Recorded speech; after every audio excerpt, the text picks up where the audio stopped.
Premium Télévision vous propose Pièce contre pièce, votre nouvelle émission de débat politique ouverte à tous les courants de pensée politique ou apolitique et où s'opposent sur un même plateau et au sujet d'une thématique, non pas des hommes ou des femmes, mais des opinions, des idées exprimées par des analyses contradictoires. Pièce contre pièce, 45 minutes pour vous convaincre, argument pour argument, pièce contre pièce.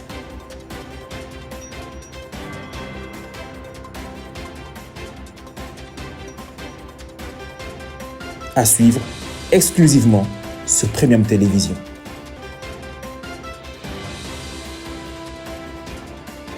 Ça fait couler beaucoup d'encre en République démocratique du Congo, la loi Tchani, la loi sur la nationalité congolaise. On en parle encore une fois aujourd'hui au cours de cette émission Pièce contre pièce, mesdames et messieurs. Bienvenue encore une fois dans le cadre justement de cette émission, cette loi qui est l'initiative de M. Noël Tchani, endossée par le député national Ntingi Pouloulou, déposée à l'Assemblée nationale et alignée pour cette session de mars.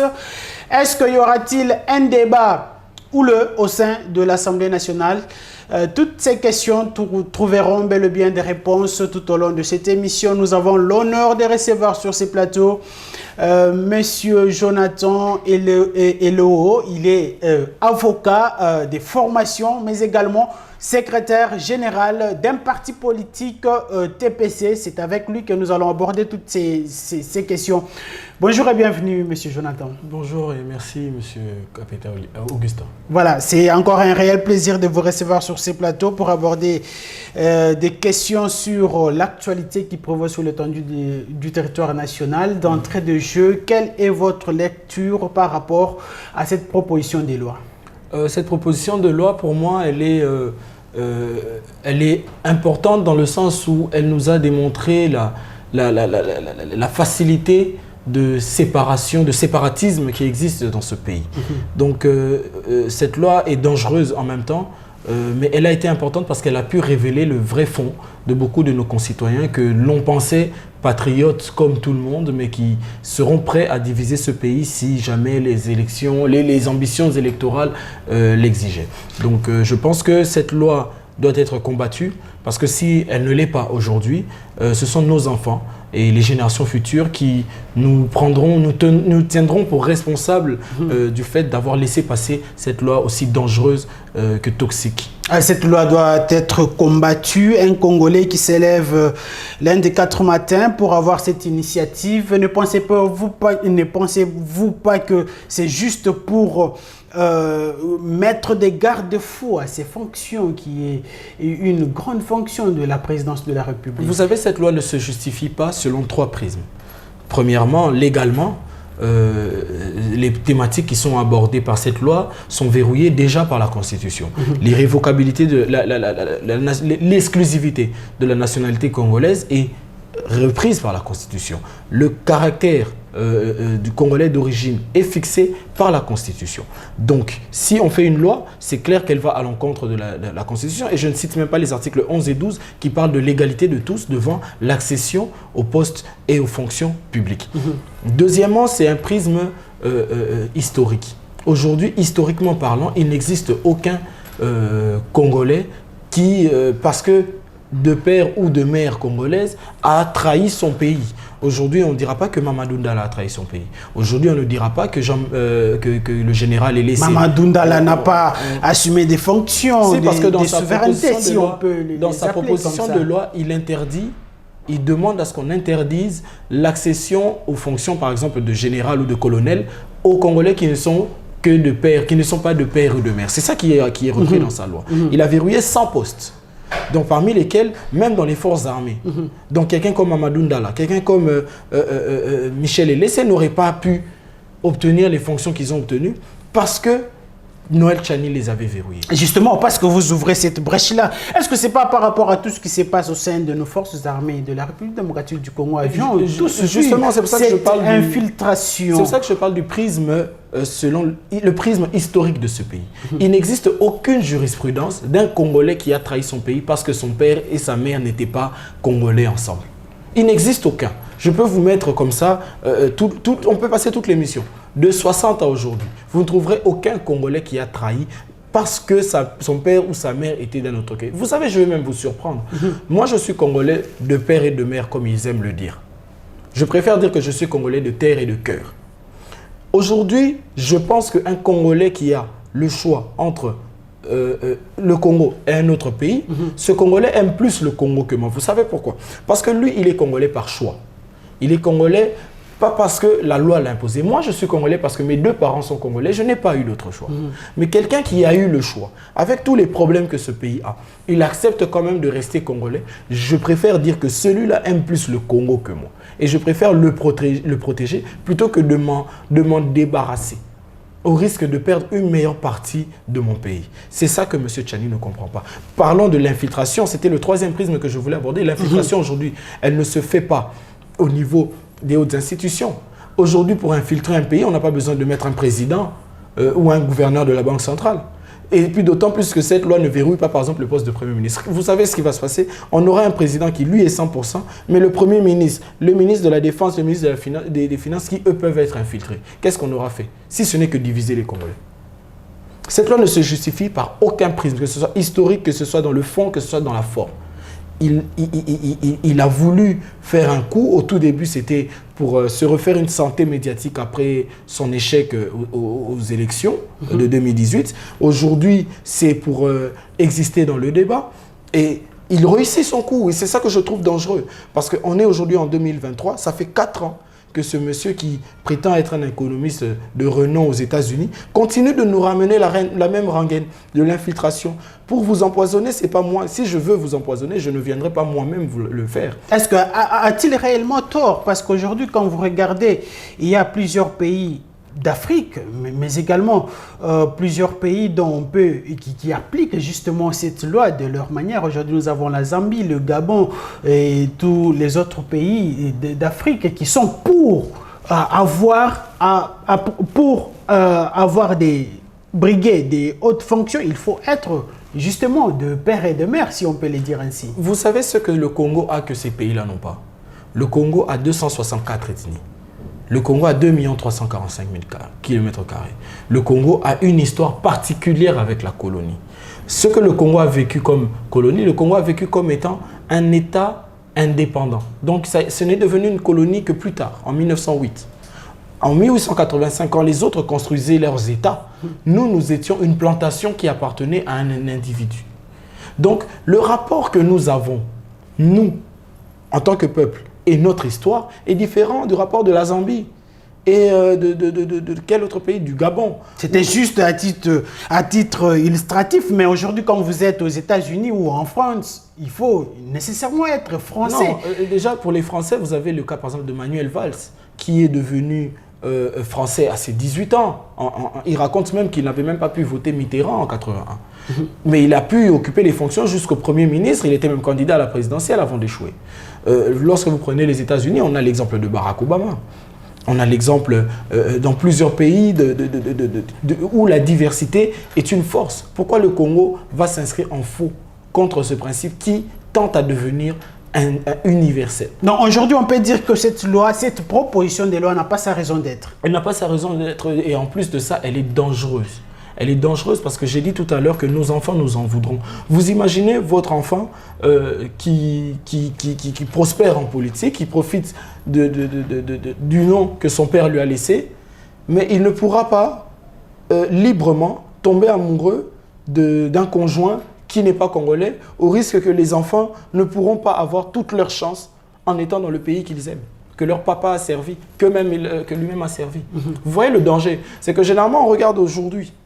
Demain, ce que ça va impliquer dans les mentalités de nos enfants. C'est quoi la prochaine étape? On verrouille 100 postes pour les Congolais qui sont de père ou de mère. On verrouille, ils ne peuvent pas entrer. La prochaine étape, c'est quoi? C'est ça que je me pose la question. Quand on se sera rendu compte que ce système-là ne marche pas. Mais où est-ce que ça fait exactement mal quand l'initiateur de cette proposition de loi pense que aujourd'hui, juste verrouiller le poste du président de la République, vous pouvez aussi occuper les autres postes? Où est-ce que les bas blessent exactement? Le moment est mal choisi. J'ai lu une partie de sa loi, il verrouille exactement 100 postes. Donc il y a les gouverneurs de la Banque centrale, les généraux, il verrouille 100 postes. Donc il s'est fait vraiment plaisir en alignant tous les postes possibles. Donc ça fait 100 postes où les Congolais ne pourront pas. C'est pour ça que je parle de la dangerosité de cette loi. C'est que j'étais à un débat hier avec une association de métis et j'ai vu le danger de cette loi à travers leur compréhension même de la loi. C'est que les gens pensent qu'on parle que du président de la République. Non, il va plus loin. Il parle du ministère des Affaires étrangères, il parle de plusieurs postes. Et je me pose la question, je me dis, mais si je veux infiltrer le gouverneur de la Banque centrale, est-ce que je viendrai chercher le gouverneur ou j'irai corrompre sa secrétaire? Vous savez, lorsqu'on entre ici au centre-ville, vous avez les chéguiers qui savent vous reconnaître. Ils vous suivent, président. Ils savent que vous êtes passé, ils savent approximativement quand est-ce que vous allez sortir. Si des gens veulent vous attaquer, ils ne viendront pas demander à vos collègues. Ils demanderont à ces jeunes-là. C'est ça l'infiltration, c'est l'art de la dissimulation, c'est l'art du subterfuge. La dissimulation ne se fait pas, on ne va pas corrompre votre chef d'État pour pouvoir infiltrer tout un pays. C'est faux de faire croire ça aux gens. Si ce n'est que créer une nouvelle catégorie de sous-Congolais qui vont s'appeler les Congolais demi-Dakar ou 50%, je ne vois pas en quoi cette loi est importante, que ce soit même pour les élections actuelles ou pour notre survie demain. Alors, parce que nous sommes en train d'aborder cette question sur la nationalité congolaise, la Constitution elle-même dit que c'est la nationalité congolaise est une et exclusive. Aujourd'hui, nous sommes devant un cas où quelqu'un est chef d'État, mais qui est demi-Dakar, si on peut employer ces termes, mais qui se voit être devant les intérêts peut-être de sa deuxième patrie. Est-ce que vous pensez que ce chef de l'État aura les deux pieds sur terre pour défendre la République démocratique du Congo? Oui, je pense que ce chef d'État aura les capacités, parce que pour arriver chef de l'État, il aura dû prouver son amour. Le chef de l'État, il est élu. Donc il va devoir prouver son amour. On est Congolais non pas en fonction de la pureté de son sang. On est Congolais par rapport à l'amour que l'on porte du Congo dans son cœur. Donc je pense que on a eu aujourd'hui Charles Taylor, comment il s'appelait, le Ghanéen, son nom m'a échappé. Il était métis. Et ce qu'il a fait du Ghana, Rawlings, voilà. Rawlings, le président Rawlings, paix à son âme, il était métis. Il a vu le Ghana, il a fait un coup d'État, il a mis la démocratie, il a mis les structures, il est parti, il est revenu faire un coup d'État, il a réinstallé la démocratie et il est parti, il est mort en héros. C'était un métis. Yann Kama au Botswana, lorsqu'il y a eu le conflit avec l'ancienne colonie, on ne lui a pas reproché, ni à lui, ni à son père, d'avoir trahi la nation. Le problème de la trahison, aujourd'hui, nous avons plusieurs Congolais aujourd'hui qui sont au pouvoir, qui ont déclaré que la Belgique, c'était leur deuxième Congo. Ce n'étaient pas des métis, c'était des Congolais de peau ébène comme vous et moi. Mais pourquoi ça ne dérange pas quand eux le disent, qu'ils déclarent qu'ils ont un deuxième Congo? Mais ça dérange lorsque quelqu'un ne fait que revendiquer ses origines. Lui, il est plus susceptible de trahir la nation. Qu'on arrête ça. On a des exemples aujourd'hui et je mets quiconque à défi de nous démontrer l'exemple contraire. C'est-à-dire d'un Congolais qui, se retrouvant à 50%, a choisi de trahir son pays. L'exemple qu'on nous donnera, c'est les Makolo au Rwanda. Les deux sœurs, Makolo Yolande, celle qui est porte-parole et l'autre qui dirige une compagnie aérienne. Elles ont choisi d'être rwandaises. Elles ne sont jamais venues nous dire qu'elles sont congolaises. Elles ont choisi le côté. Et vous pensez que devant les intérêts du Congo, elles vont justement aller dans le sens de soutenir le Rwanda? La preuve, c'est qu'aujourd'hui, la Yolande, je crois que c'est comme ça qu'elle se prénomme, est porte-parole du gouvernement rwandais. C'est elle qui prend la parole contre le Congo aujourd'hui. Elle le fait sans gants, hein. Elle attaque. Elle ne trahit pas son pays pour autant. C'est pour ça qu'heureusement, notre nationalité est une et exclusive. Donc, vous pouvez être congolais, mais soutenir l'équipe de football de l'équipe de votre maman, ça c'est autre chose. Mais devant les intérêts de la nation, tout le monde s'aligne. Très bien. Je rappelle que je reçois sur ces plateaux Maître Jonathan et Léo. Avec lui, nous sommes en train de passer en revue cette actualité, beaucoup plus sur cette proposition de loi sur la nationalité congolaise déposée à l'Assemblée nationale. Est-ce que vous pensez qu'il y aura un débat à l'Assemblée nationale justement pour cette proposition, ou c'est la voix de la majorité qui va l'emporter? Bon, après la majorité, on sait d'autant plus comment... que la crainte est déjà dans vos cœurs. Comment je pense que cette loi en l'état ne devra même pas passer le cap de la commission de réception même des lois. Ça ne devra même pas passer le cap. Lorsque une loi se base sur la constitution du Zaïre, vous comprenez déjà que c'est une loi anticonstitutionnelle. Elle ne pourra même pas être débattue. En l'état, elle ne peut pas être débattue. Elle viole déjà la constitution. Bon, s'il continue, si ça passe en force, je ne vois pas comment la Cour constitutionnelle validera ce genre de texte. Je ne vois pas. Mais s'ils le font, l'histoire leur en tiendra rigueur. Le moment est mal choisi, d'autant plus que nous sommes durant une année électorale. C'est ça la crainte, parce qu'il y a de ceux qui pensent que cette loi vise certaines personnalités, notamment pour ne pas se voiler la face, Moïse Katumbi et les autres. Est-ce que le moment est mal choisi pour justement tabler sur cette proposition de loi? Le moment ne sera jamais bien choisi pour cette loi, même si on passait l'élection. Moïse Katumbi, puisque c'est de lui qu'il s'agit, a toujours été, c'est pas la première fois qu'il sera empêché d'être candidat. Mais le Congo ne va pas s'empêcher de tourner, qu'il soit candidat ou pas. Ça, c'est un fait. Mais je n'attaque pas cette loi par rapport au fait qu'une personne ne pourra pas se présenter. J'attaque cette loi par rapport au danger qu'elle représente pour les générations futures et pour la paix sociale et la cohésion nationale de ce pays. Tout simplement. Que tels se sentent exclus, je préfère penser à tout le Congo plutôt qu'à me focaliser sur certains individus, aussi populaires soient-ils. Très bien. Alors, quand les initiateurs de cette proposition de loi parlent de garantir les intérêts de la République démocratique du Congo, mais également cette loi pourra protéger les postes régaliens, si on peut les appeler ainsi. En quoi ça va vraiment mettre en mal cette cohésion nationale dont vous faites allusion maintenant? Parce que vous avez des Congolais qui seront exclus de l'accès aux fonctions publiques juste parce que leurs parents n'étaient pas de la même nation. Des Congolais qui sont 50, des Congolais, 50, oui, 50. Des Congolais, mais dans ces questionnements-là, dans cet embrouillement-là, entre un Congolais qui est 50-50 et un Congolais de père et de mère, le choix est clair. On choisit un Congolais qui est de père et de mère. Mais pourquoi est-ce qu'on doit choisir? En quoi il est moins Congolais? C'est ça, en fait, le danger de cette loi, c'est ce séparatisme-là. C'est qu'il y a deux catégories de Congolais maintenant. Vous voyez, nous sommes un pays multi-ethnique, à multiples ethnies. C'est quoi la prochaine étape? Vous ne pouvez pas être élu dans une province si vous n'en êtes pas originaire. Vous ne pouvez pas vous marier avec... Ça va continuer comme ça.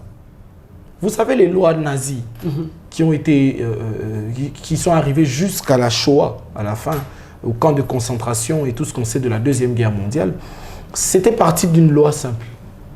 La pureté du sang germanique. Et ça a commencé crescendo. On est arrivé jusqu'à la Shoah. Là, on veut nous parler de la pureté du sang congolais. Ça va monter très loin. Ça commence par les Congolais de père ou de mère. Demain, ça sera les Congolais qui ne sont pas nés sur le territoire, les Congolais qui n'ont pas vécu sur le territoire pendant 10 ans, les Congolais... Et au fur et à mesure, on va continuer une espèce de purge. Là, vous allez vite en besoin, mais les initiateurs, on pense qu'ils en restent là, au lieu d'aller jusqu'au-delà, comme vous êtes en train de... Oui, pour l'instant. Mais le problème, c'est qu'eux-mêmes ne maîtrisent pas ce discours. J'ai vu une vidéo des combattants de l'UDPS, pour ne pas les citer, qui disaient clairement, faites attention aux métis. Est-ce qu'ils se rendent compte du discours qui est en train de... que c'est en train de générer ce genre d'initiative? Donc, si on comprend mieux, selon vous, c'est une proposition ou c'est une loi, parlons en termes de loi, qui a en son sein les germes séparatistes. Oui, très clairement, cette loi est une loi ségrégationniste, c'est une loi séparatiste, c'est une loi toxique. Clairement. Puisque vous créez une nouvelle catégorie de Congolais. Les Congolais à 50%. C'est quoi 50%? Biologiquement, comment ça s'explique 50% de sang? Le corps humain a, je crois, 5 litres de sang. À moins que je ne dise pas de bêtises. Donc ça veut dire quoi? Il y a 2,5 litres de sang dans les Congolais. Vous voyez ce genre de termes qui commencent maintenant à faire partie de notre langage courant. Quand on voit des députés nationaux ou un député national qui siège au sein de l'Assemblée nationale, mais qui est en collaboration avec les groupes étrangers pour trahir son pays, est-ce que cette loi-là ne peut pas nous aider à dénicher toutes ces histoires-là et à garder l'intégrité du territoire national? Vous parlez du député Mwanga Tchouchou. Le député Mwanga Tchouchou... Il y en a autant, oui, il n'est pas le seul. Bon, lui, c'est le cas flagrant. Le député Mwanga Tchouchou est congolais de père et de mère. Monsieur Bissimo, le président actuel du M23, il est congolais de père et de mère. C'est pour ça que je vous ai dit, il n'y a pas d'exemple qui montre qu'un Congolais, puisque n'étant pas de père et de mère, a trahi ce pays. Mais il y a des exemples de Congolais de père et de mère qui ont trahi ce pays. Les cas que vous citez, on parle de Bissimo, on parle de Willy Ngoma, c'est des Congolais à 100%. C'est des Congolais à 100%. Mais qu'est-ce qu'ils ont fait du Congo? Et c'est les autres qui sont pris pour cible. Merci beaucoup. Alors, nous sommes en train d'évoluer au cours de cette émission de séjour pièce contre pièce. Nous allons aussi, l'actualité l'oblige, tenter de toucher la situation sécuritaire dans la partie est de la République démocratique du Congo, avec tout ce qui se passe dans cette partie, l'arrivée de plusieurs contingents. C'était la semaine dernière, on a assisté au groupe ougandais qui sont arrivés après les Kenyans et les autres. On en parle tout de suite. Quelle alternative avoir face à cette situation pour enfin mettre fin, permettez-moi encore une fois cette tautologie, mettre fin justement à ces atrocités, ce massacre dans cette partie de la République démocratique du Congo. Alors, monsieur Jonathan, au regard de tout ce qui se passe dans notre pays, quelle sera votre façon de voir les choses pour justement atténuer cette tension qui est en train de monter du jour les jours? Vous savez, l'Est du pays aujourd'hui est en train de vivre ce qu'on a toujours craint, la balkanisation. Lorsque des armées étrangères s'installent sur votre sol, interdisent à votre armée d'y accéder et interdisent également à votre administration, c'est clairement un cas de balkanisation. Et si ce cas s'avérait plus grave qu'il n'en paraisse, je pense que ceux qui ont permis à ce que le Congo reçoive ce baiser de la mort devront en répondre devant l'histoire et devant le peuple. De quelque manière que ce soit. On ne peut pas accepter que dans un pays où on veut pacifier les choses, où on a une armée qui existe, où on a des forces de police qui existent, où on a déjà des armées étrangères, notamment l'ONU, qui était déjà avec la MONUSCO, avec un mandat offensif, on ne peut pas comprendre que des armées comme les armées du Sud-Soudan, qui n'ont pas su faire leurs preuves dans leur propre pays, puissent venir nous montrer à nous comment sécuriser notre pays. C'est un baiser de la mort qu'ils veulent faire au Congo. Et ceux qui permettent ça devront en répondre. Mais je préfère rester optimiste. Parce que de l'échec de cette mission, naîtra l'échec de notre génération devant la postérité. Les enfants que nous aurons, les petits-enfants que nous aurons, nous jugerons par rapport au fait que c'est sous notre génération que le Congo a été divisé et que nous avons laissé faire ça. Est-ce qu'aujourd'hui, parce que vous avez parlé de cette balkanisation, est-ce qu'aujourd'hui peut-on dire que ces plans-là est en train de se matérialiser? Mais quand on parle déjà des retraits des groupes du M23 dans cette partie, notamment Bunagana et autres parties de la partie Est, ce n'est pas une victoire que le régime en place est en train de gagner petit à petit? Vous savez, en 2013, si je me souviens bien, le M23 était rentré dans la ville de Goma. Le M23 était entré dans la ville, avait pris la ville de Goma. Ils en sont sortis 3 semaines après, sur demande des présidents à l'époque, Kabila et Kagame. Ils ont demandé le retrait des M23. Ce n'était pas le retrait des M23 pour que les Rwandais viennent s'installer. C'était le retrait des M23 et les FARDC venaient. Vous voyez? Donc on a dans ce propre pays, dans ce même pays, un exemple de lorsque les Rwandais partent, les M23 partent, les Congolais reviennent. Et ça se passe très bien. Pourquoi la Bunagana, on n'a pas dit on laisse pas sortir les Rwandais et on remet les Congolais? C'est de la même façon qu'il y a une feuille de route qui les démontre noir sur blanc. Quel est le calendrier? La feuille de route de Luanda et Nairobi, après que le contingent ou le groupe de l'EAC, après avoir récupéré, c'est les FARDC qui viendront justement. Oui, mais est-ce qu'ils ont un calendrier pour ça? Une feuille de route qui dit feuille de route dit un chronogramme. Est-ce que ça existe aujourd'hui? Non. Vous savez ce qui se passe aujourd'hui? C'est ce qui s'est passé avec la Serbie. Vous savez, la Serbie a été balkanisée récemment. Le Kosovo, qui était une province pour eux, est devenu un pays il y a quelques années. Grâce notamment à la complicité occidentale. Et le Kosovo est parti jusqu'à aujourd'hui. La même chose avec l'Ukraine. D'abord avec la Crimée, ensuite avec le Donbass. La même chose en Géorgie, avec l'Abkhazie et l'Ossétie du Sud. C'est comment ça se passe? C'est que les populations seront là, elles vont être incitées à faire un référendum d'autodétermination. Dire si oui ou non ils veulent rentrer comme Congolais. Naturellement, ils voteront qu'ils veulent partir. Et les mêmes communautés de East Africa diront oui. Ils ont voté, donc on respecte ce qui s'est passé au Soudan.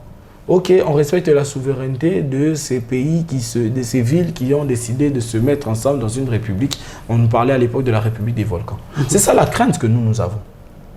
C'est ça la crainte que nous avons. Lorsque quelqu'un qui a été accusé pour meurtre vient devant vous avec un couteau, vous ne devez que vous tenir en garde. Vous ne pouvez pas lui sourire alors qu'il vient d'être condamné pour meurtre ou tentative de meurtre. C'est ça qui se passe. Lorsque l'Ouganda et le Rwanda, qui ont été reconnus comme étant agresseurs, ce n'est pas moi qui le dis, c'est la Cour internationale de la justice, qui ont été reconnus comme agresseurs de la Congo, du territoire congolais. Et ils reviennent après, la bouche en cœur, nous dire que eux, ils sont là pour assurer la paix à Bunagana. De qui se moque-t-on? Comment laisser passer l'agresseur d'hier aussi facilement sur votre territoire? Justement, face à cette situation, quelle alternative alors prendre pour justement arriver à mettre fin à tout ça? Renforcer les services de sécurité pour débusquer les infiltrations, renforcer l'armée pour combattre l'ennemi. Tout simplement. C'est une guerre. La solution, elle est militaire. Puisque la voie diplomatique a échoué. Alors il faut les attaquer. Le président Kabila l'avait fait en 2014. Il les a battus jusqu'à Tchanzu et ils se sont repliés au Rwanda. Pourquoi on ne refait pas? Les routes ont changé. Qu'est-ce qui s'est passé? Donc à la place, il faut une réponse militaire. Mais il faut une réponse militaire. On ne peut pas continuer avec la diplomatie qui est contre-productive. Aucune instance sérieuse n'arrive à déclarer que c'est le Rwanda qui attaque le Congo. Aucune. Même pas l'EAC. Même pas l'EAC. Vous avez vu ce qui s'est passé au congrès des parlementaires avec le professeur Mbata, qui a pris une douche froide. Aucun pays ne veut dire clairement que c'est le Rwanda qui. Et le Rwanda est en train de signer avec l'Angleterre pour recevoir des migrants. Le même Rwanda qui se plaint de ne pas avoir assez d'espace. De qui se moque-t-on? Est-ce de nous, de notre génération, de notre président? C'est l'histoire qui nous dira. Très bien. Merci beaucoup, monsieur Jonathan. Alors, nous sommes en train de cheminer petit à petit vers la fin de cette émission. Pour ceux qui nous prennent en cours de diffusion, nous avons parlé de cette proposition de loi sur la nationalité congolaise déposée à l'Assemblée nationale, évidemment, pour qu'il y ait un débat. Mais il y a plusieurs, si on peut en révéler, parce que tout ça, ça fait débat. Il y a plusieurs, comment dirais-je, il y a plusieurs réactions par rapport à ça. Il y a les adeptes de Moïse Katumbi. Nous avons justement, je cite Christian Mwando qui dit: si Katumbi n'est pas candidat à la présidentielle, le Katanga sera détaché de la RDC. Est-ce que ce sont des propos qu'on peut justement encourager? Ce sont des propos qu'il faut condamner. Mais après, j'essaye de comprendre le contexte dans lequel il a dit, parce que M. Mwando, comme vous le savez, est le fils d'un nationaliste. Déjà, Charles Mwando n'était pas n'importe qui.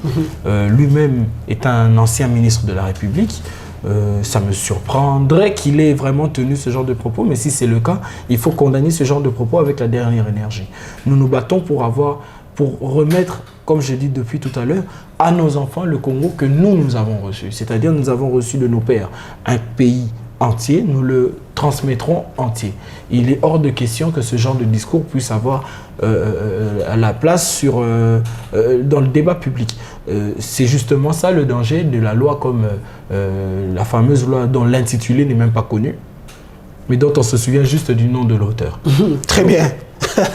Voilà, dernière thématique avant de nous quitter, nous parlerons du gouvernement Sama 2, un gouvernement remanié. Quelles sont les attentes sur le plan politique, social et sécuritaire?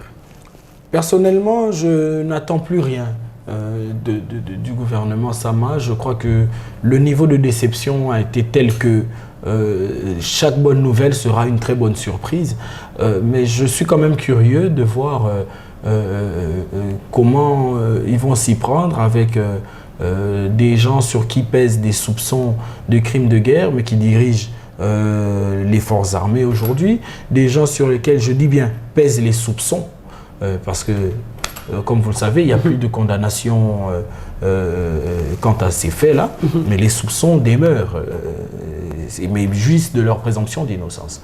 Il y a aujourd'hui quelqu'un qui est soupçonné d'avoir détourné des fonds, qui est à la tête du ministère de l'économie. Il y a plusieurs cas comme ça que nous pouvons voir. Quelqu'un qui est soupçonné de propos séparatistes, qui doit gérer le patrimoine pétrolier de la République. Vous savez, un autre qui doit gérer le commerce extérieur. Donc bref, je préfère ne rien attendre et espérer de bonnes surprises plutôt que de mettre des exigences. Avec toutes ces arrivées, Bemba, Kamere, Mboussa Nyamwisi et les autres, aujourd'hui, par exemple, Bemba qui est à la tête de ce grand ministère de la Défense nationale, est-ce qu'on ne peut pas croire ou accepter ou voir avec un œil regardant que cette situation de l'Est pourra justement trouver solution? Jean-Pierre Bemba n'a pas de formation militaire que je sache. Jean-Pierre Bemba n'est pas un militaire de formation, il n'est même pas un militaire de carrière. Il a fait 5 ans de rébellion, une rébellion où il n'a fait qu'occuper la partie qui représentait son espace tribal, on va dire. Je ne crois pas que c'est un chef de guerre qui pourra, moi, me faire croire que les choses iront différemment. Et surtout que je n'ai jamais encore compris ses liens avec l'Ouganda. Je n'ai pas encore compris. Donc, du moment que je n'ai pas encore démêlé toutes ces questions, qu'on me dise où est-ce qu'il a appris où est-ce qu'il a eu sa formation militaire, où est-ce qu'il a dirigé une armée avec vraiment des succès notables. Si on arrive à me montrer ça, je dirais qu'il y a quelque chose à attendre. Mais pour l'instant, je vois qu'il n'y a rien à attendre. Il n'y a rien de bon qui sortira de Nazareth. Très bien. Nous sommes pratiquement à la fin de cette émission. Le dernier mot par rapport à tout ce qui s'est dit sur ces plateaux, en commençant par cette proposition des lois, mais également la situation sécuritaire dans la partie Est, mais aussi le gouvernement remanié. Premièrement, par rapport à la proposition de loi, j'ai une recommandation à faire à M. Tchani Mwadiamvita. C'est que si vous voulez parler de l'irrévocabilité de la nationalité, c'est la Constitution qu'il faut faire modifier. On ne peut pas la modifier parce que nous sommes en état de siège. Si vous voulez changer... À l'état de siège qui prend 15 jours à tout moment. Donc, oui, sauf que l'état de siège, les raisons de l'état de siège ne sont pas encore, n'ont pas encore changé. La guerre continue. Donc on ne va pas arrêter de mettre nos troupes en alerte parce que M. Tchani veut parler de sa loi. Il y a, s'il veut parler de la nationalité du Congolais d'origine, du chef de l'État, c'est fixé par la Constitution et c'est fixé par la loi sur la nationalité. S'il veut le védétariat, j'ai une formule simple que je propose pour lui, c'est qu'il contacte un musicien de la place qui va lui faire une rumba à son nom. Il va être connu comme, vous voyez par exemple Mike Mosisi aujourd'hui, qu'on a connu à travers les chansons, il est aujourd'hui populaire, il est sénateur. Donc c'est pour lui le chemin parce que ce qu'il cherche, c'est soit le séparatisme, soit le védétariat pour lui. Je lui donne les formules à son problème. Par rapport à la deuxième question, par rapport à la guerre à l'Est, je préfère prendre à témoin les dirigeants de ce pays, les forces armées.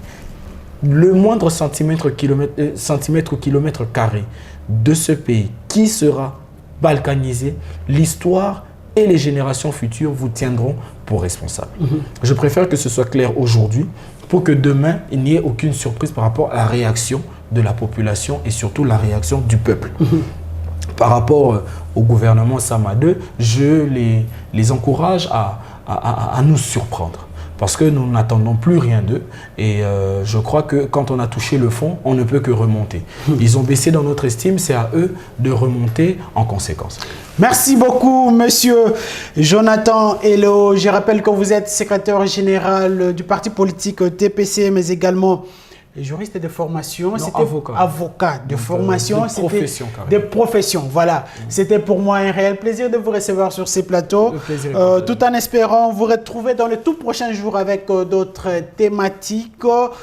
D'ici là, portez-vous bien chez vous. Merci beaucoup à vous, nos fidèles téléspectateurs. Merci aussi aux amoureux de cette émission Pièce contre Pièce. On se retrouve dans le tout prochain jour sur la même chaîne et à la même heure. D'ici là, portez-vous bien chez vous et au revoir.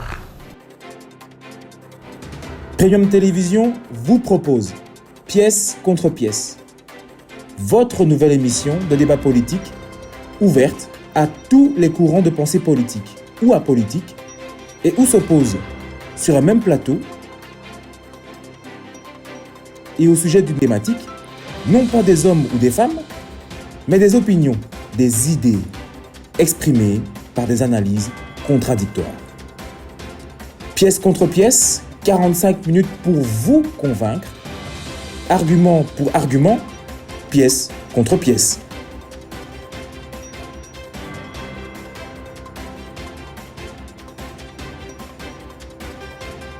À suivre exclusivement sur Premium Télévision.